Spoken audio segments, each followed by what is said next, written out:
Welcome back to Two Keto Dudes. This is Carl Franklin from Connecticut in the United States. And in February 2016, I put myself on a ketogenic diet to take control of my metabolism. In just 2.5 months, I managed to reverse all my markers of type 2 diabetes with diet alone. As of now, I'm 80 pounds lighter with no signs of diabetes or heart disease. Hi, I'm Richard Morris in Canberra, Australia. I've been on a ketogenic diet since April of 2014. Actually, it's April of 2018 right now, so yeah. Yesterday I was exactly 4 years ketogenic. Wow, that's great. Yeah. Well done. So when I started, I was very sick with complications from type 2 diabetes, and within 6 months of starting a ketogenic diet, all of my biomarkers of disease had disappeared. I've lost about 100 pounds. I've completely turned my health around. And this show is a document of our experiences thriving for years in ketosis. Yes, it is. And hopefully we might help a few people who are curious about this kind of dietary hacking. Yeah, we're not doctors. We don't want to give anyone any medical advice, but we are keen to share our own experiences. We're actually both software developers, so we're not afraid of a little technical detail, are we, Carl? No. We've done some research into our own deranged metabolisms, the science behind them. We hope to share some of that research. Where possible, we intend to put links in the show notes to cite research supporting any claims that we make. You'll probably work out pretty quickly that we are both foodies. We love to cook and we love to eat. Mm-hmm. In every episode, we both share a keto recipe that cannot be ignored. No, it cannot. All right, so let's start podcast number 114. John Wright on metabolic efficiency. Heard you say you're due for a little. So, Richard, do we have any apologies or corrections from last week's show? That was 113. Thomas Seyfried may have just cured cancer. Yeah. Actually, we had a couple of errata from that. We had a bunch of people complaining that we were using link-baity titles. And yes, that was kind of link-baity. We did that intentionally. That's right. The reason why is because his theories could be easily falsifiable if somebody was to put money into doing the research. That's right. The fact that everybody's ignoring it is unconscionable. Yep. And people who have cancer diagnoses need to be able to take this information to their doctors and ask, are you across this? Do you know this study? What do you think of this? Is this something I should reasonably look into? And if your physician says, no, I don't think that's reasonable, then fine. But, at least they're aware of it. In most cases, these physicians just aren't aware of the research. So that's why we were link-baiting. Exactly. And as a scientist, Professor Seyfried would like nothing more than people to try to refute the theory. Absolutely. As you said, falsify the hypothesis. Yeah. But that's not happening either. No, it's being ignored. Yeah, so you can understand his level of frustration, as you heard in his voice. Yeah. And especially, he says, when you know what I know and you've seen what I've seen, you can't unsee it. Right. So we're not apologizing for the link bait. No, not at all. There intentionally. And the other thing that I want to mention is a couple of episodes ago, I listed a bunch of dietitians who are hero dietitians who are looking into low-carb diets and helping their patients. Right. And I forgot Karen Zinn from New Zealand. Yeah. So my apologies. She is another hero dietitian who I missed mentioning in my list. And the other one we've missed is Amy Berger, who's actually a nutritionist, not quite a dietitian, but still That's right. Another one who we really, Daisy Brackenhall interviewed her just on a recent Keto Woman podcast. And we really should have interviewed Amy Berger before now. So I apologize for that. Well, a little embarrassing, but we'll get to it. We certainly will. Definitely. So let's revisit what a ketogenic diet is. Sure. A ketogenic diet is any diet that puts you into a state of nutritional ketosis. Mm-hmm. This is where you're burning fat for fuel instead of glucose as your primary fuel source. Yeah. Where do the ketones come in? Well, the ketones are the byproduct of fat metabolism. Right. And these are ketone bodies that your cells can use for fuel, as well as the fatty acids from fat that you eat in process, or it comes off your body. Yep. So one surefire way to get into nutritional ketosis is to limit carbohydrates to 20 grams or less every day. And you want to get those carbohydrates not from starch or sugar, but from, vegetables, maybe a little cream or cheese, some nuts, stuff like that. But not vegetables like potatoes. That's right. Non-starchy vegetables, green leafy vegetables. Yeah. protein is moderate on a ketogenic diet. Of course, there's protein wars going on all the time, Sure. and we've done shows on protein, but just to say that it's moderate. You don't want too much. Everything else comes from fat that you eat and fat that's on your body. Yeah, that Krispy Kreme that you ate a decade ago. I'm still That's dining right. out on that. Yeah. So how was your week, man? It was interesting. Well, we bought a house. Right. I mentioned that last week. That was sort of the end of my week. And we've decided to live in it. We were going to rent it out because where we're renting in Canberra is really cheap rent. But we decided we want to live in this place and we want to build out a really nice kitchen. So I'm planning to do some live kitchen capers in the near future in my place too. I love it. The other interesting thing was I did my midterms, right? So I did 2 biology subjects and 1 chemistry subject. And by the time I did human biology, which was my last subject, I was 100 hours fasted. Oh man! And what's more, that before the exam, I did a prac, which is a muscles and movement prac, where I was the subject. So I was running up and down the oval and getting my internal temperature and my blood pressure tested. I don't know the term prac. I mean, It's a practical study. Okay. It's kind of like, in chemistry, you'd have a lab where you go into the lab and you do some chemistry. In biology, you do a practical, which is where you measure something and you graph it and, this kind of thing. I gotcha. So I was running up and down the field and, of course, I'm cycling into university and back and I am producing like 2.5 millimoles per liter of ketones. I am just... Your brain was on fire, man. Absolutely. And it was intentional. I just wanted to do that extra exercise in a fasted state so that when I went into that exam, I was in fine form. And of course, the other thing is that my lecturer in nutrition... This is kind of funny because he made statements like nobody's really in a low carb diet unless they get their respiratory quotient tested, and he also said that it's a fad diet, the low carb diet, and it really the low carb nature of the diet isn't what's helping people lose weight. It's the fact that it makes them eat fewer calories. And that's kind of true, but it's also wrong. And so anyway, and he was also saying that people who are fasted consume a lot of protein. They burn up a lot of protein in the fast. They burn up all their lean muscle mass, their working muscles. And of course, somebody who's in a ketogenic state is already sort of like 14 days into the fasted state where you're in a protein sparing mode anyway. So anyway, sure. The sum of this is that I'm sitting in this exam now. I'm 52, and everybody else in the class is 18. Okay. Yeah, so right. that's the first thing. I'm the old man, and now I know I've been running up and down the oval and getting sweaty, and And I got to the exam and I wasn't on the list. So they had to make a special table for me right up the front of the room. And I was basically right up against the blackboard on my own little table. And my gut was making sounds like really loud. I mean, and so there I was, the old dude in the front of the room with his nose up against the blackboard, stomach making really loud, weird sounds. So that was. Did anybody say, "Hey, dude, can you turn that down a notch? Can you turn that down a bit?"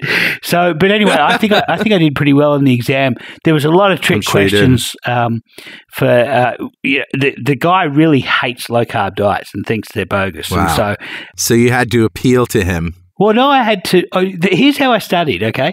So I rewatched the 6 lectures that he did, because they were all recorded live, at double speed with a pen and paper, and I was noting down every point where he was wrong. And I did this revision like the night before the exam, because I didn't want any of that information that I was storing going into long-term memory. I wanted it in short-term memory so that it would be wasted. So I only used it in the exam. That's funny. Biohacking your brain. That's right. I'm sure you did great. I hope so. Because you were taking exams all week, that's why you weren't on the Obesity Code podcast. Yeah, you did a really good job of impersonating me. That explanation was really good. I thought Carl did a really good Richard. That's right. So I came in with the factoids. Yeah. So how was your week, Carl? It was pretty good. I started, doing live streams from, and you're going to be doing some from Australia pretty soon. But absolutely, I started doing the kitchen cooking demonstrations, and I'm calling it Carl's Keto Kitchen. Nice. So last Thursday, I did the chorizo queso, and that we did at Keto Mini Fest. Right. And I also showed how to make keto fried rice. Sure. And both of them came out so great. And, Chef Robert's a little bit new to keto as a concept, but he's certainly not new to cooking and food. And ketogenic is just food. Yeah. Guy's a genius. Yeah. Yeah, he is. Yeah. So he took a taste of that when we were done. And he's like calling all the people in the, all of his staff over. Kyle, Lacey, you gotta come taste this. Elvis. There's a guy that works there named Elvis. Yeah. I met him. Yes, there is. Yeah. I'm going to say the joke, but, every time he says bye, we say, Elvis has left me. And he rolls his eyes like, oh, geez, I never heard that before. I'm like, dude, don't blame me. I didn't name you. Yeah, he handed me a mojito at one point, and I said, thank you very much. He's a good-natured guy. He is. And, so Robert's like, Thor, you got to taste this. Oh, my God, this is amazing. And it's really good because Robert's child is sensitive to rice. Yeah, she is. And loves it, but, her gut gets all messed up. So he's got a new product to feed her. Nice. So I'm doing another Carl's Keto Kitchen live stream on Thursday night. I'm going to try to do these on Thursdays. So all you have to do is subscribe to us on your favorite social media platform. And currently we're on 4 for live streaming: YouTube, Facebook, Twitter, and Twitch. Sweet. Twitch.tv. And Twitch is known for being a live game platform, so you can watch people play games and talk about them. Yeah. But they also support any kind of stream, and Amazon purchased them. And so if you have an Amazon Prime account, you can watch the stream on Twitch without any of the ads. Nice. So that's kind of cool. Yeah. So again, this is Thursday at 6 p.m. Eastern. And we're specifically doing it around dinner time on the East Coast because that's when, people start thinking about food, right, getting hungry and stuff. And we want to encourage people to come to Keto Mini Fests and Keto Fests. Sure. So that's why we're doing it. Of course, after that, it goes and stays on YouTube forever. Yeah. And Facebook. That was my week, man. Yeah. That was awesome. So next, I think we normally give away some loot, don't we? Yeah, let's give away some swag. Yeah, let's do that. So who have we got? Well, we're going to give away a 2 Keto Dudes coffee mug that says Keep Calm and Keto on it to one lucky member of the 2 Keto Dudes fan club. All and right, if you don't know what that is and you want to join up, just go to fanclub.2keto.com and answer a few questions, and now we know who you are. Yeah. Every show, we pick somebody from that list and send them out a piece of swag. Sweet. So who's won? So today's winner is Brian De Bruin. Congratulations, Brian. Brian De Bruin. I believe I said it correctly. And he just won that coffee mug just for being a member of the fan club. And of course, if you don't want to wait to win some swag, you can always buy some. All sorts of swag online at gear.2keto.com. Absolutely. And that brings us to the segment we call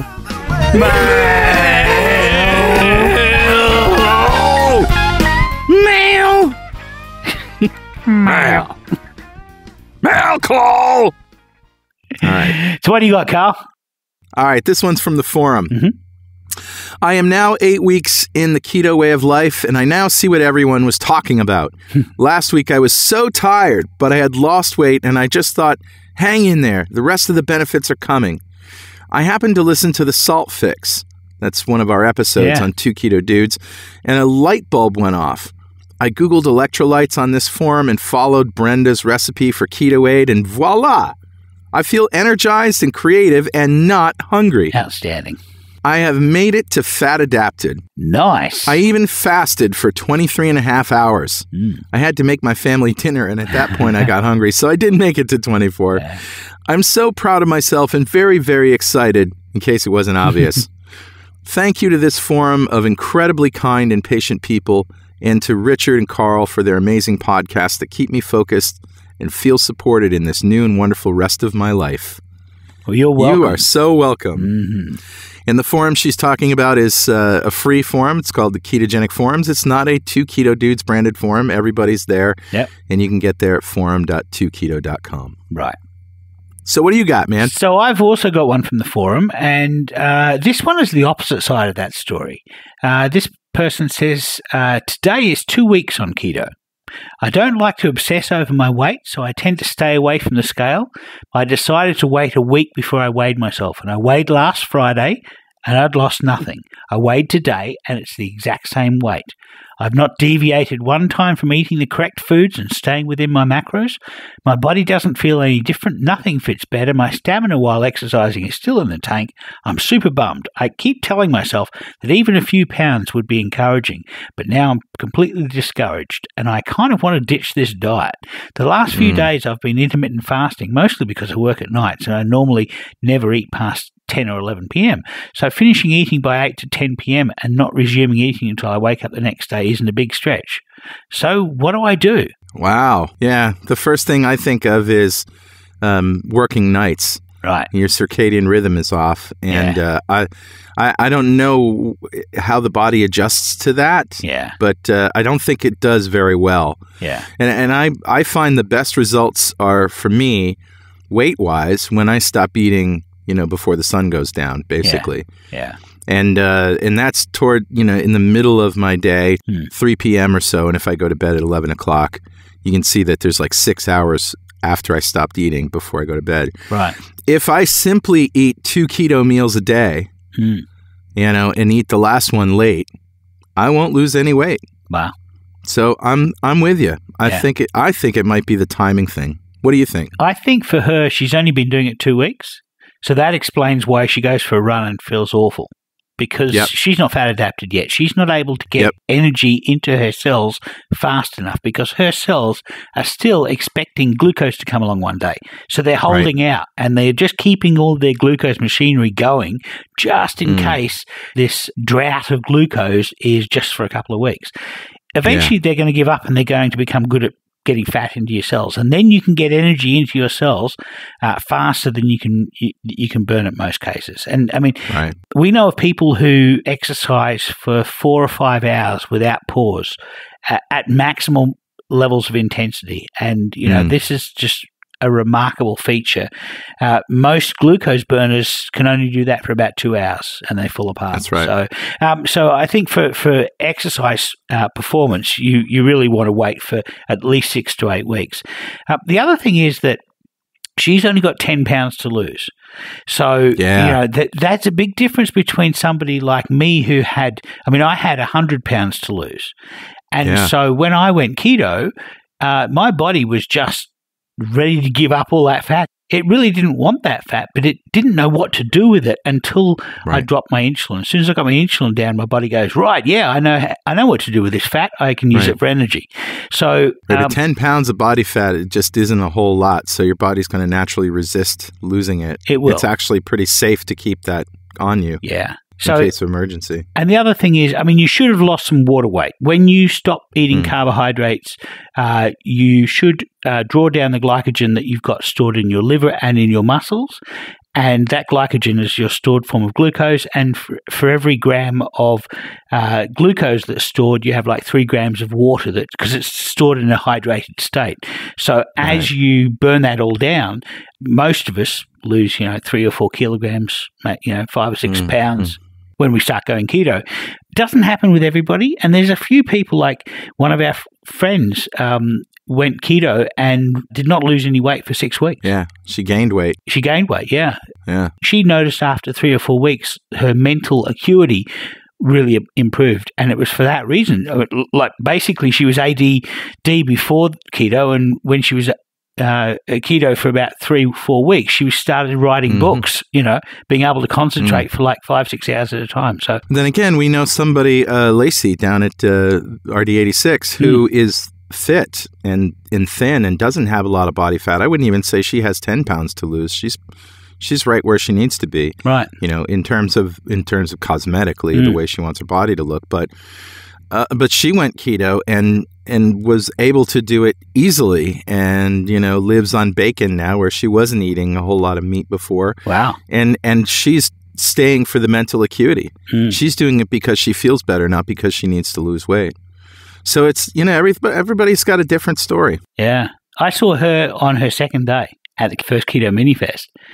So that's outstanding. I just saw her yesterday, and she's still doing it, and it's great. That's awesome. Yeah. Okay, so this is a part of the show, and I know it took us 25 minutes to get here, but we have a great interview that you did, Richard, while you were in Perth. I did. In March with none other than John Wright.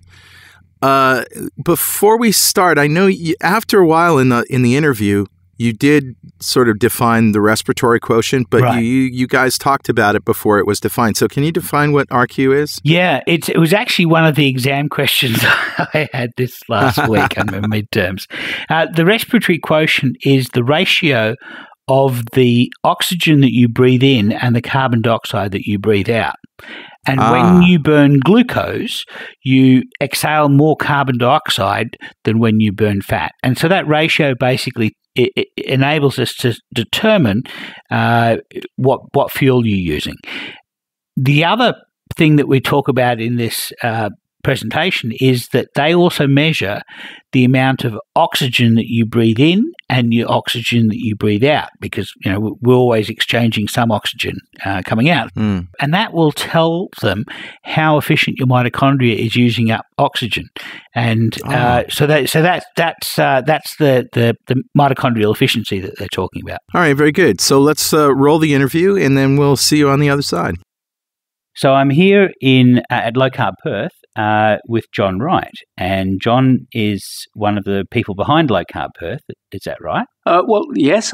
Rod and Joe Kosterich, Rod Taylor, Joe Kosterich, and myself helped put this together. Yeah, and it was an awesome presentation. It's interesting because we had a lot of type 1 diabetic information, which is unique. I mean, for a lot of these low carb conversations, it's mostly about type 2 diabetes and obesity, and that I found unique. And also the presentations were compact and insightful, and so you put together a great show, so thank you for that.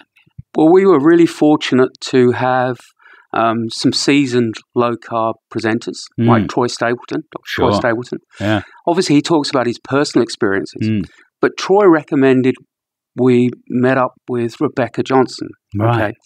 Who, like you, I'd not heard before, but I thought it was a really impactful speech. And I realise now, of course, that I am a sardine, which you'll find out more explore. about that on the podcast that we will record with Becca. Yes. Yeah. So, no, look, we were really pleased. I think it was a testament to the skill of the presenters to understand the audience. And that's why they came. They weren't designed as TED-type talks. But I think that's the way science is moving. Yeah. And sort of, when you have young presenters that can take really dry science, like systematic reviews, yes, and instill sort of life and enthusiasm in them. Like Jessica Turton. Like Jessica Turton. Yeah. You've got some really good presenters. So, no, it was a good day. The feedback from the audience was excellent. The audience was very diverse as well. Yeah, we had a lot of physicians in the audience. Yep, we had physicians, we had researchers, and I thought some of the questions were really insightful, and it suggested we had an enthusiastic and knowledgeable audience. Hopefully we'll do one next year if we can as well. That's awesome. We had also had some anthropologists work in remote communities. We had all sorts of people, so that was it. That was a good. It was. It came together very quickly, and look, I think generally everybody took something away. So it was good meeting. So tell me more about MHS. This is the company that you run, and you have a device that you tortured me with at Low Carb Gold Coast. Yeah. Tell us about that device and tell us about the business that you're building around it.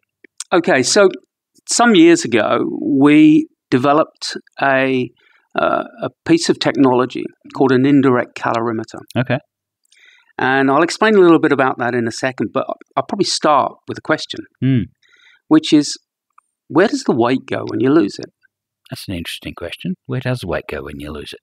Well, it turns out that virtually all of it you breathe out. And if you think about it, what we tend to do is we breathe out carbon dioxide and water. Right. And we use oxygen to help oxidize the food that we use to turn into fuel. And the analogy that I use, being a naughty schoolboy, is that if you remember your chemistry lesson with the Bunsen burner, right, when you close the ring off, the flame is all orangey, and all the boys, would put their hands through. Yeah. Okay. And then when you open the ring up and you bring oxygen into the flame, it gets much hotter, and only the really foolish ones put their hands through. Yeah. Well, that's in the part of the cell where that conversion occurs, the mitochondria. We need oxygen to convert that food into fuel. So we thought, wouldn't it be great if we could build a tool that would help clinicians and health professionals measure that energy use? Okay. Now, the science around indirect calorimetry is very mature. In fact, the calculations that we use currently, or most people use currently, to estimate the amount of energy we require, or food we require, comes from these calorimetry experiments. Yeah. So we just thought, could we take a huge, machine or room-sized machine and bring it down into something that was simple, affordable, and easy for clinicians to use? So that was the origins of the business. Right. Some 6 years ago now. Yeah. And the device is about the size of a shoebox. Yep. And it has two tubes coming out, and the tubes go into a mouthpiece, and the person who's being tested wears the mouthpiece, and they get told, well, first of all, they get told to fast for at least 6 hours before the test, and then they get told to just breathe normally, I think. Really. Yes. And what it does is it picks up the amount of oxygen and the amount of CO2 that you're breathing out, and that ratio tells you some interesting things. So if this was a research project, looking at basal metabolism, looking at the energy we require to live, there are some very stringent criteria laid down in terms of fasting, resting, because what we want to do is in a research project, we want to calculate what's the minimum amount of energy we require to survive. Okay. And that tells us all sorts of things about how efficient our cellular systems are. Sure. But in a clinical sense, what we want to understand is how much energy do we really need? Yeah, how much are you using right now? How much are we using? So you're right. We measure both the inspired and expired oxygen, and we measure the expired carbon dioxide. Right. But we need to do that in as controlled a way as practically possible. So by fasting, that helps us add some control. By relaxing the individual, by asking them to breathe as normally as practical, that adds further control. Right. And that enables us to get a series of numbers, a series of data that we can then use to calculate 24-hour energy needs. Right.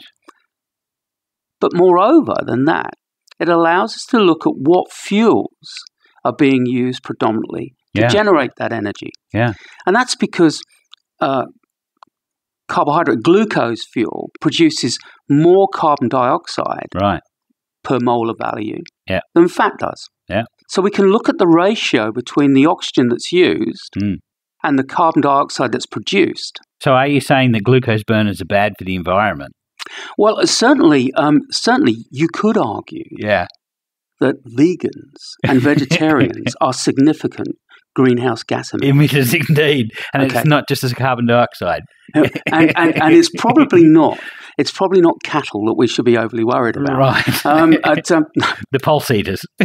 Well, I'm just saying. Yeah. But yes, certainly, obviously we need a mix of fuels. Okay. At 27%, more greenhouse gas emissions from as a colleague has just indicated to me. Okay. So given that we produce this technology for clinical use, we find that those dietitians and health professionals that currently use ECAL are able to individualize their nutrition plans based on whether somebody's generating energy from fat or from sugar. Yeah. Okay.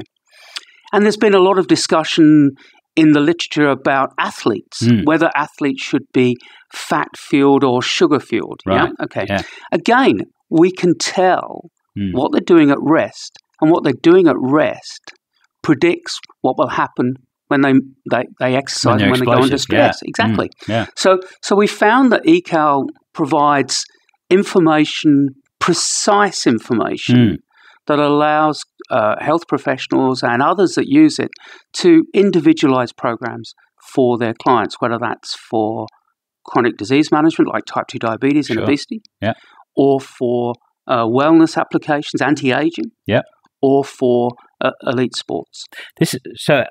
As you know, I'm a computer programmer. That's my career, as is my co-host Carl.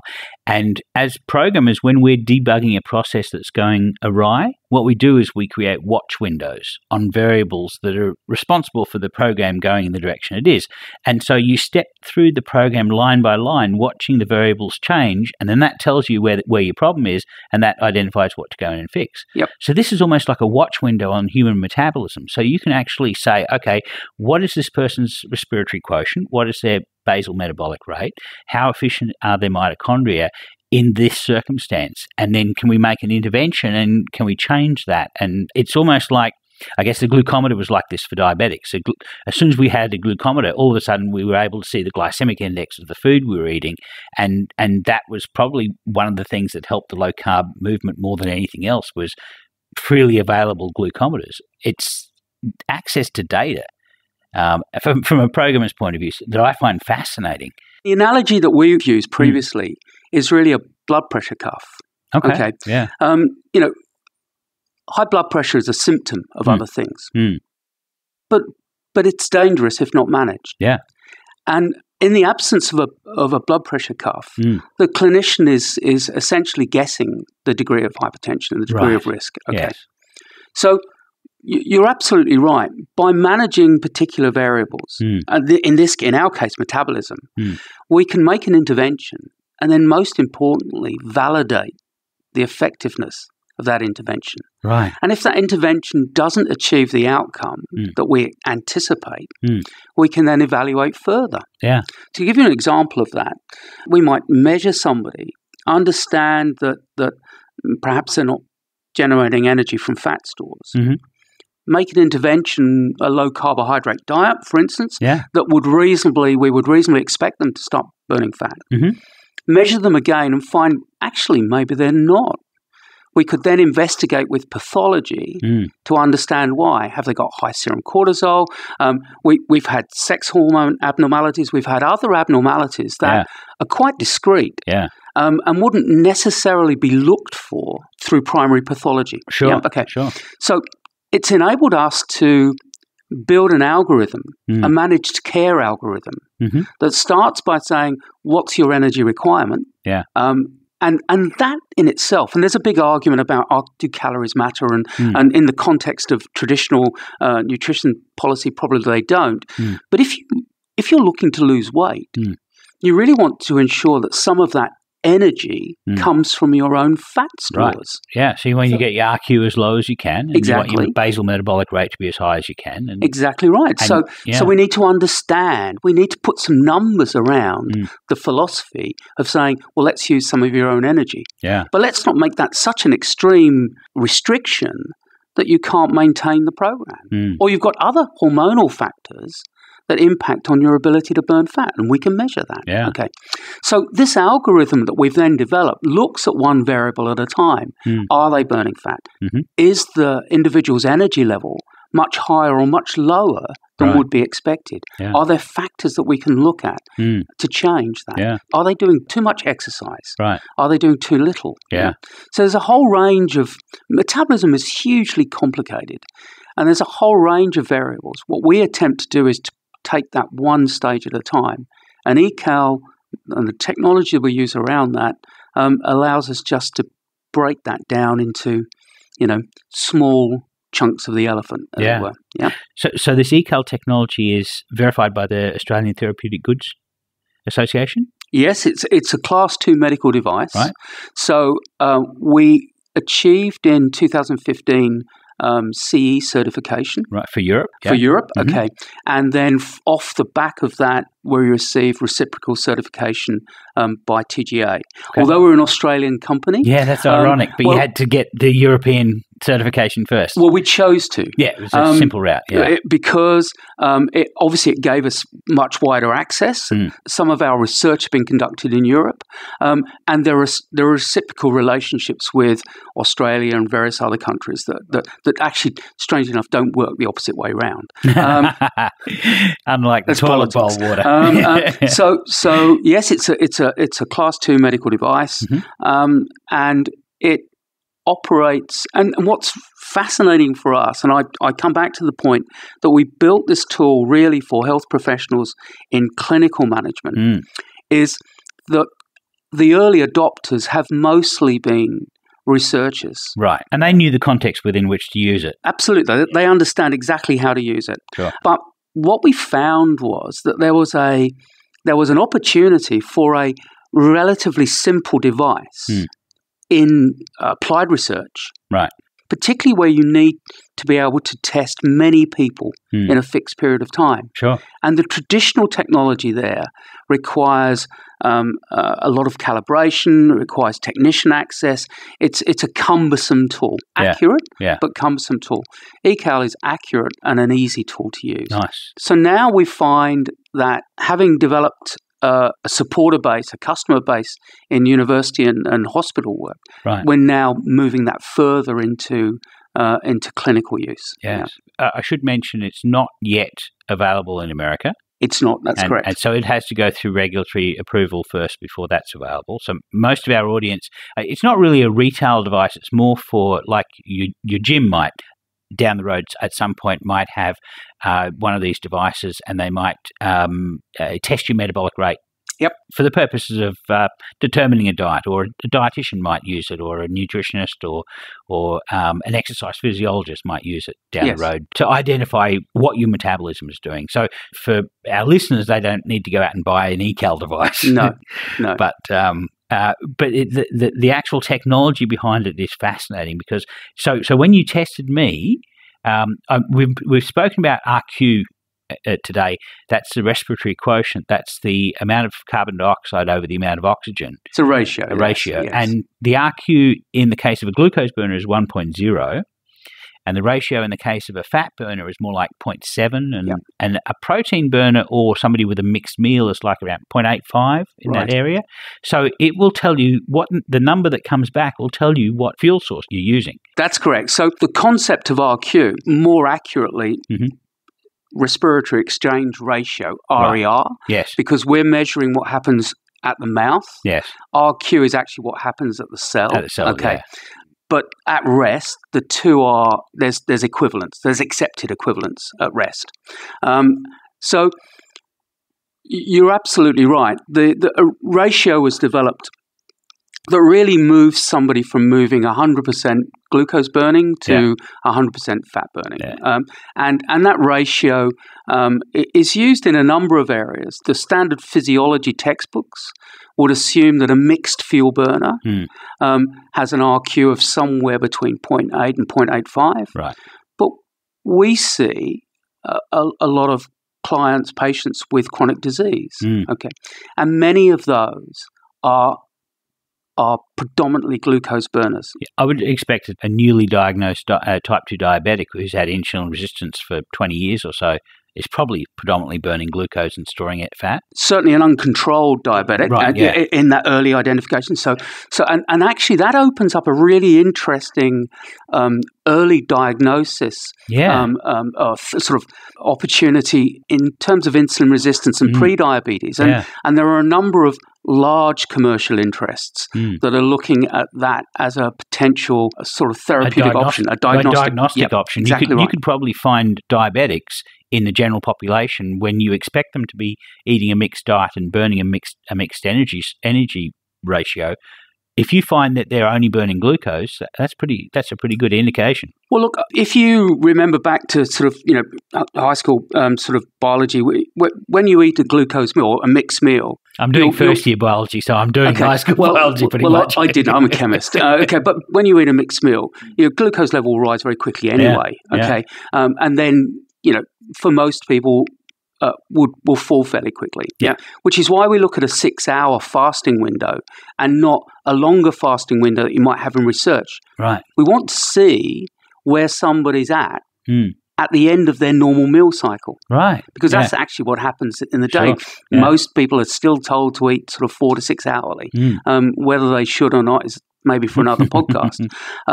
So we have a situation whereby, in fact, we published at the Australian Obesity Society meeting last year, 2/3 of the people that came to a primary care clinic fasted, had RQs that suggested they were burning very little fat. Wow. So the RQs were all above 0.92. Yeah. Now, what's really interesting is that about 1/3 of them immediately responded to burning more fat just through a simple change in the diet. Wow. And another 1/3 had done that within a month. Yeah. And the final 1/3 needed further investigation, had some hormonal dysregulation. Right. But you've managed to get 66% of those people into a mixed fuel burning scenario Quickly. Yeah. And they were all fasted. And because we take a detailed pre-nutrition history, a prehistory of what they've had over the previous 3 days. Yeah. Very few of them were outliers and had very obvious, nobody was chucking down Lucozade and orange juice and diets like that. Pounding glucose. No, exactly right. Yeah. So they weren't super loading. So it's just I think it's the way most of us are encouraged to eat. Lends itself to us generating high levels of glucose production. And particularly, that some would argue that prediabetes, it may exist for a decade before people have identified diabetes. It did with me. Well, that certainly is suggestive of what we're seeing in clinic. So, and maybe that actually predates the weight gain. Yeah. My diabetes happened after my weight gain, but my weight gain happened after my prediabetes. And so these are all cofactors that all occur from the same hyperinsulinemia. So there's something else we measure though. Okay. And I think this is really, for us, is equally important, but quite understated. So because we're measuring the amount of oxygen that's used, what we're really saying is how efficient are the mitochondria in using that. At rest, the vast majority of oxygen that's taken into the body is used by the muscle mitochondria. Yeah. Okay, about 97%, something like that.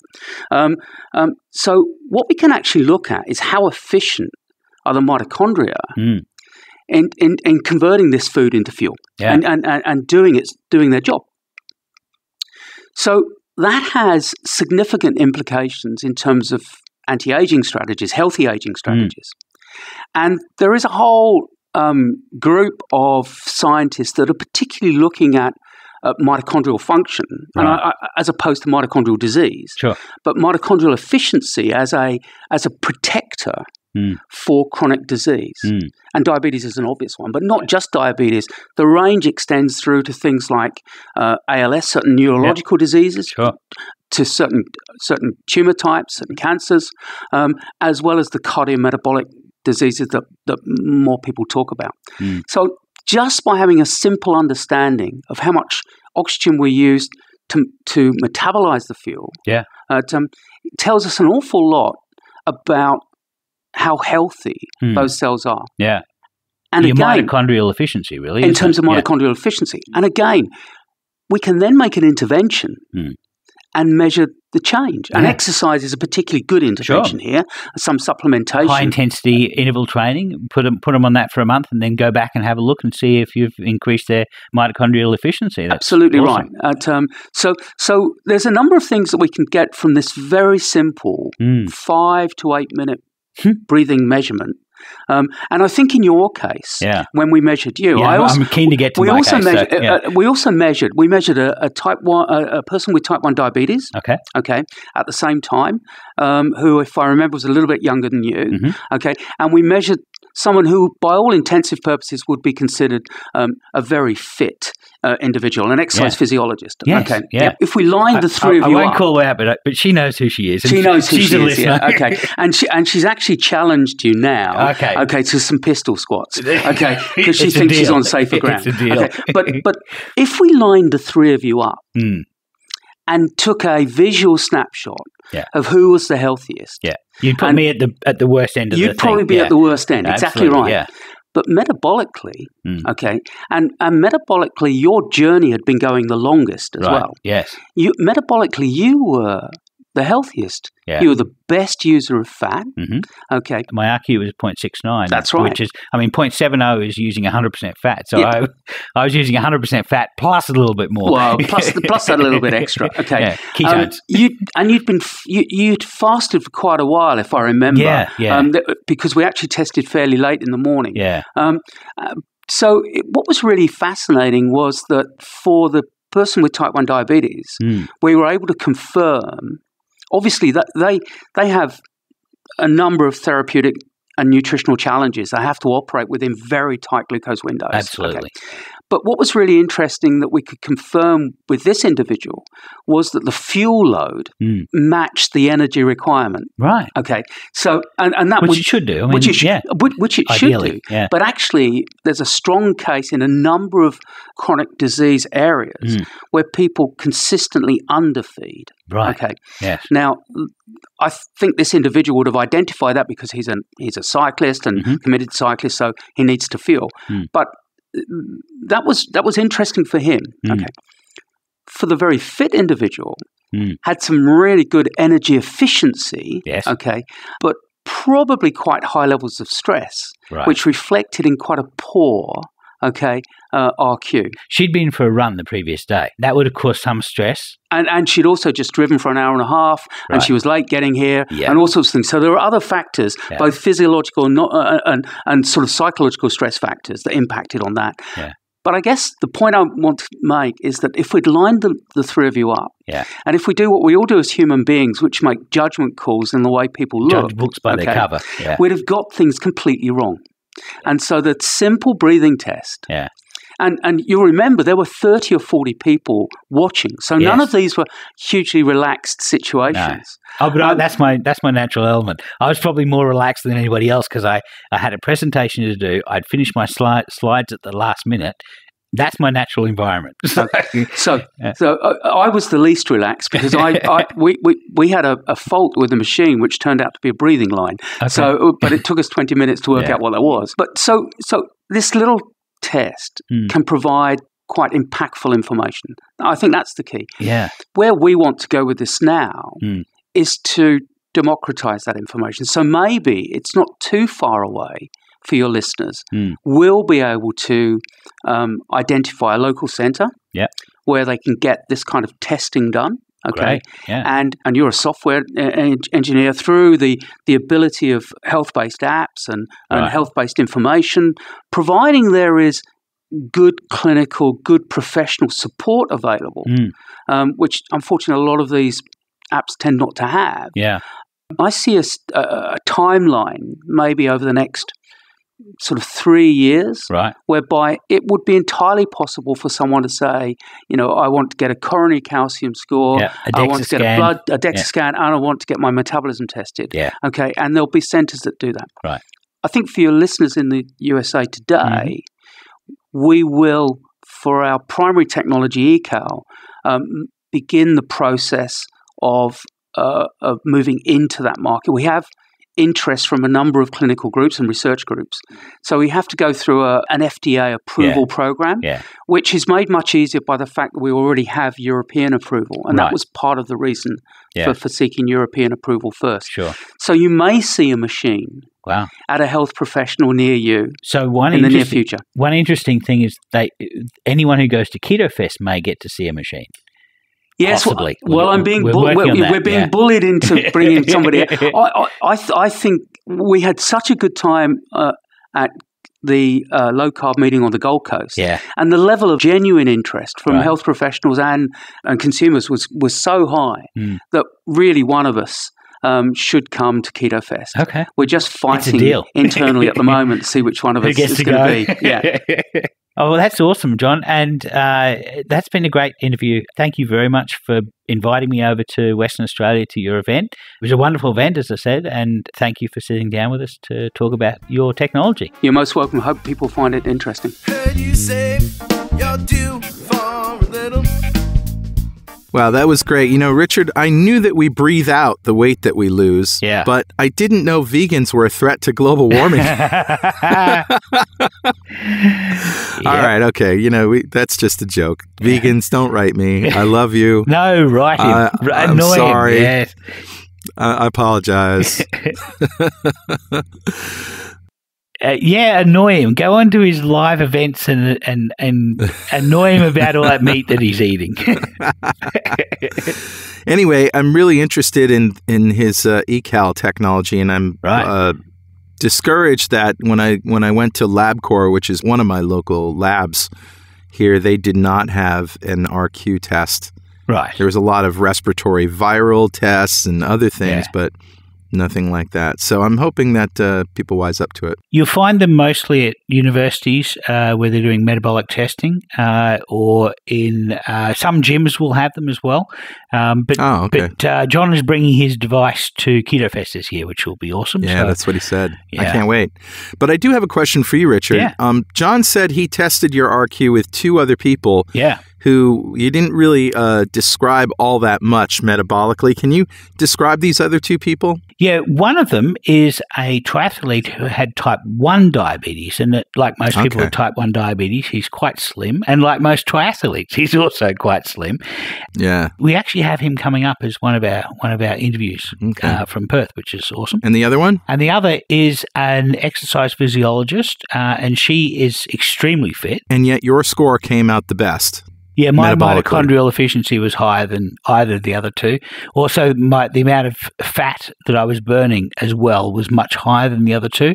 And I mean, genetically, I have some advantages. My father was a representative rugby player, and so genetically, I'm probably predisposed to being athletic.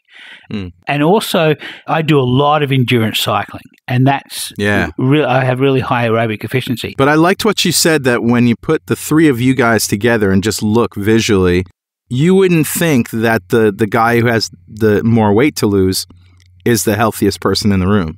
Well, I was metabolically. I certainly had the most efficient mitochondria, and I was burning the most fat. You wouldn't be able to tell that from external appearances, and it just goes to show you that you really can't tell from how much body weight somebody has whether they're fit or not.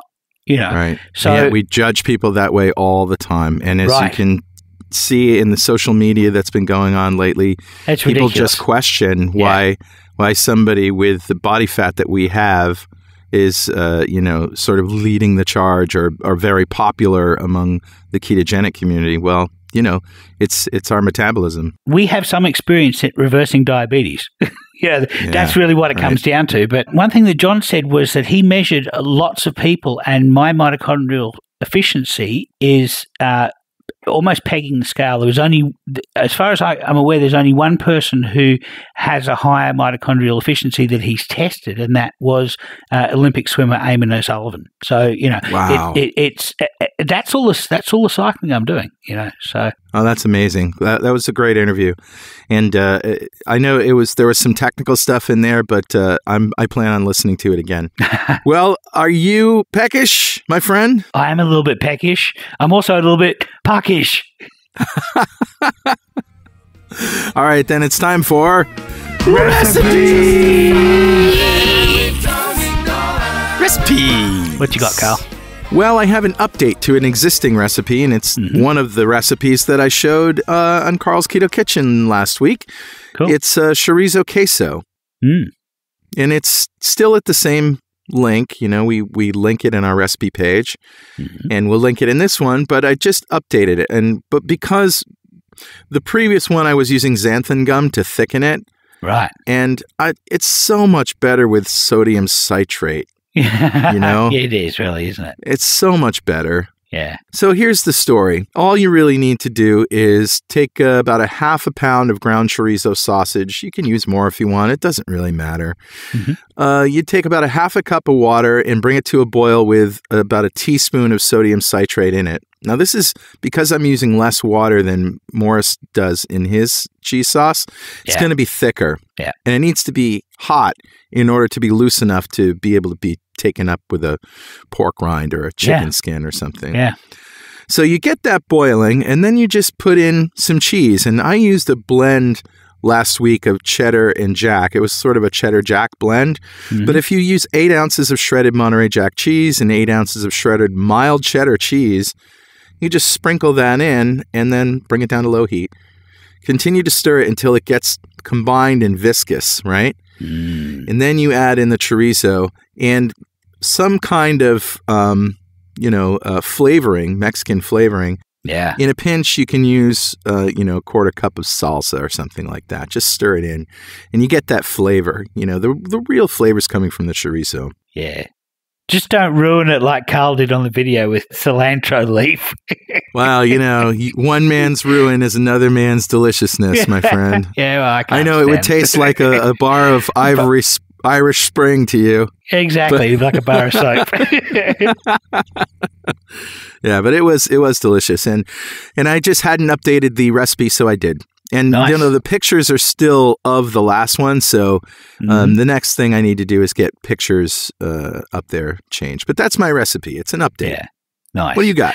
So people might have noticed that we started the year with all of these small dishes. That was a good idea. A couple of weeks ago, we've just segued off from that. I'm going to do a short and sweet recipe today, and it's actually an update of one of Carl's recipes earlier, but I've got some special information for Australians. Now, Carl's recipe was using chicken skins, and he was making crackers out of chicken skins. Fried chicken skins. Well, I found a technique for making chicken skins, which may be the most delicious way to eat schmaltz, which is schmaltz, chicken fat. Yeah. For Aussies, here's the trick: go to your local poultry store. Now, most shopping centres will have like a butcher's, and they'll have a fruit and vegetable place, and they might even have a fishmonger, and they usually have a poultry store which is just chickens, or they're all segmented up, jointed up, and they throw away the skins. Do you believe that? They throw them away.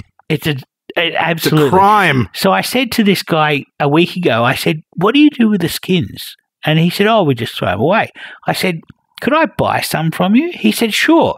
We'll put aside all the skins for a week and just swing by next week and pick them up." So I did, and I only got a kilo of skins from him, $2.50. Wow. Ridiculously cheap. I know, right? So so now here's the recipe. Well, the recipe is you use Carl's technique for making bacon in the oven. So you want a tray of bacon. Now, we're not really making this for the bacon. The bacon's going to go into a bowl in the fridge, and it'll be like fridge bacon. We're doing this to get that bacon fond on the parchment paper. So we put down a tray, parchment paper on top, bacon at 180 Celsius, 300 Fahrenheit for 20 minutes or something. Yeah. 20, 30 minutes. 20 or 30 minutes. And then take that bacon, put it in the fridge. What you have left afterwards is bacon fond and rendered bacon fat. Now, here's the thing. Such a great idea. Yeah, I know, it's genius, isn't it? So now you take these chicken skins and you stretch them out so that over the bacon fond and absolutely cover the whole pan, and then put another sheet of parchment on top, put another pan on top, and then put a weight on top, okay? Now, could you have put another parchment on top of the bacon in a pan when you cook it, and then when you take that off, you could use that same piece of parchment because now it's got bacon fat on the top of it? Both sides. Absolutely. Just hang out with us, kids. You're going to eat well. Yeah. So now you just put this tray with, you want to weight on top of it to press it down for about 30 minutes, and you want the skin side up and the fat side down. Yeah. And then what I do is I take the top tray off, flip all of the skins and take the top parchment off, so we're exposing the top now. Flip all the skins so now the fat side is up. Well salt it. Now everything is bacony, chickeny, fatty, schmaltzy, So delicious. you want to taste it first, yeah. Just well, yeah, you definitely do. But You're just a going little to. bit of salt. Just a little bit of salt. The salt on the inside of the skin is going to stick because it's nice and juicy. And then you put it in for another 20, 30 minutes, and these are like the best, the best dipping chips. And then what are you going to dip them in? You can dip them in anything you want, but I like to dip them in a bit of avocado blitzed up with some sour cream, little guacamole. Little guacamole, dip those chickens into that. Yum. Oh, well, so we're doing another Keto Mini Fest on May 26th. Right. And I definitely want to use this technique for the appetizers. Yeah. We plan to do the chorizo queso again. And this time the chicken skins won't be deep fried, but I'm going to use your technique. Absolutely. Yeah. Yeah. So that's the technique. Just do it at home first, just because you need to really taste to that stuff experience first. this. Yeah, you do. Without so anybody good. else in the room. Seriously. Yeah. All right. Well, that's a very delicious show we have for you today. Hope you enjoyed it. Of course, if you have anything you want to tell us, something we said wrong, something you don't agree with, some more research that you found to support or refute anything that we've said, send it by email to dudes@twoketodudes.com or post it on our website. And you can follow us on Twitter at 2KetoDudes, on Instagram at 2KetoDudes, on Twitch at 2KetoDudes, and on YouTube. And of course, if you want to join the free ketogenic forum, it's forum.2keto.com. And if useless swag is your fancy, t-shirts, coffee mugs, and other junk with witty keto sayings on them, head over to gear.2keto.com. And if you want a shot at getting some of that swag for free, join the 2 Keto Dudes fan club. You'll be eligible to win something in every show. Go to fanclub.2keto.com. And if you feel like supporting our forums and all the podcasts we produce, including 2 Keto Dudes, Keto Woman with Daisy Brackenhall, the Obesity Podcast with Jason Fung and Megan Ramos, and Keto Families with Mark Miller and Karen Mangicotti, think about making a monthly pledge on our Patreon page at patreon.2keto.com. Or just hit the donate button on our website at www.2ketodudes.com, or just go to donate.2keto.com. You can also see our podcasts and live streams and other videos on YouTube at youtube.2keto.com. And if you haven't already, go leave us a review on Apple Podcasts. That's how new people get to know about what we do. Oh, and tell them about Keto Fest. Yeah, Keto Fest is funded, kickstarted. So it's definitely happening on the 21st of July in 2018 in New London, Connecticut. That's about halfway between Boston and New York. And you can still buy tickets at ketofest.com. Yeah. 2 Keto Dudes is brought to you by 2 Keto LLC, who strives to support the low-carb community with podcasts and other publications. Well, Richard, keep calm, keto on, and fast when you can. Yeah, keep calm, keto on, and Keto Fest when you can. All right, we'll see you next time on 2 Keto Dudes.